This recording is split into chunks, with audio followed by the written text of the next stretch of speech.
बघा, बाबाजी महाराजांनी कौल दिला. हो भाऊजी, काही काय बोलताय? असा असतो का कौल? पाल आहे ती, पाल. हा तर अपशकुन आहे. बाबाजी महाराज, आधीच माझा जीव खूप घाबरा झालाय हो. त्यात आता हे काय नवीन? बाबाजी महाराज, हा कसला संकेत आहे? कुठलं संकट येणार आहे का बाबाजी महाराज? सांगा ना बाबाजी महाराज.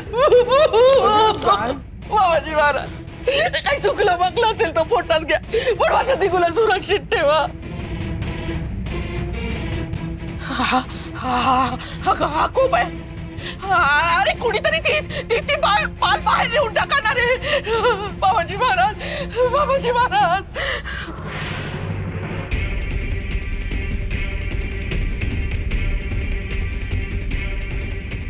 आता तू इथेच, ही कोणाला कळणार सुद्धा नाही. मर इथेच.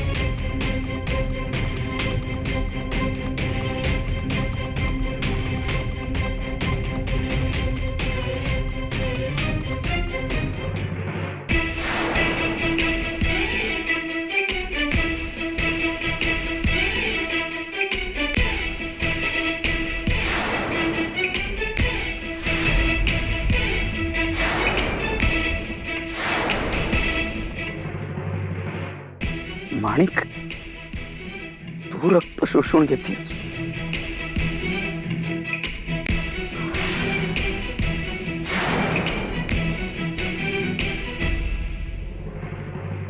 पाल बरोबर बाबाजी महाराजांच्या पादुकांवर पडली आहे.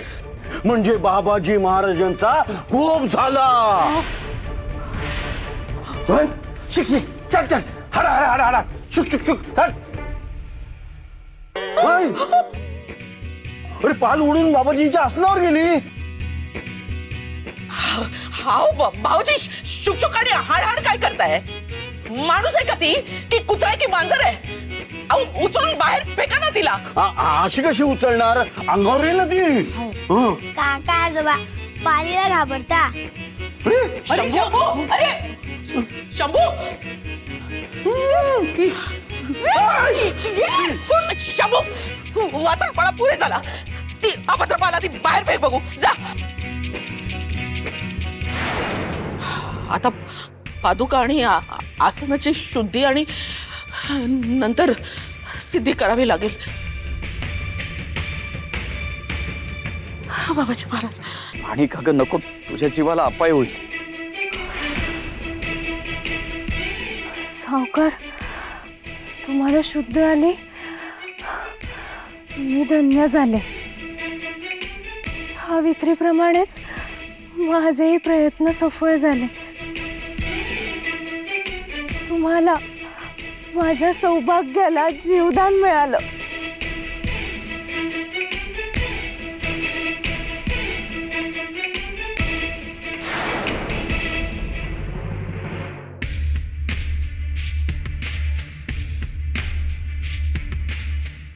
माणिक, अशा डोळ्यासमोर अंधारी आली होती, पण विशुद्ध अवस्थेत सुद्धा मला जाणवत होतं की माझ्या शरीरातून विषारी रक्त कोणीतरी ओढतंय.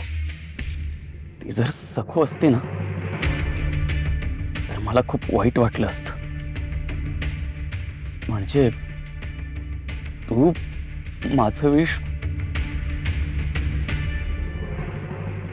सावकार, हो, तुम्हाला जगवण्यासाठी केलं.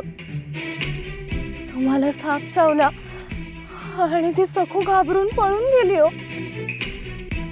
आणि तुम्हाला मृत्यूच्या दारात ढकलून मी असं कसं निघून जाईल? म्हणून मी विष शोषून घेतलं.